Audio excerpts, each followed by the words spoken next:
මාධ්‍යයට hina වෙලා සතුටින් හිටපු ඉසාරා අඬා වැටි කියූ හද කලබන දේ. ගණේමුල්ල සංජීව ඝාතනයේ ප්‍රධාන සැකකාරිය වන ඉසාරා සෙව්වන්දි ඇතුළු සැකකරුවන් 6 දෙනෙක් මේ වන විට පොලිස් කණ්ඩායම් 3ක් ප්‍රශ්න කරමින් සිටී.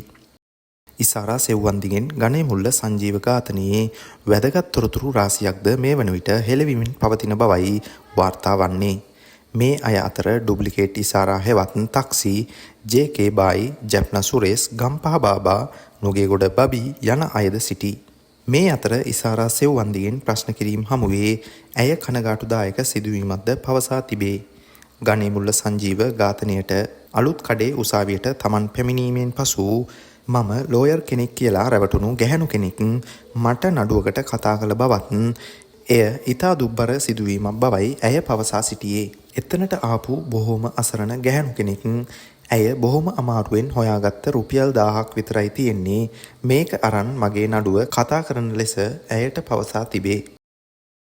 මෙවැනි පාත් දිනපතා නැරඹීමට පිටරට අපේ YouTube channel එක අදම subscribe කරන්න. ඒ වගේම ඒ ළඟම තියෙන bell icon එක click කරන්න. එතකොට තමයි අපි දාන වීඩියෝ සැනින් එසැනින් ඔයාලට බලා ගන්න පුළුවන් වෙන්නේ.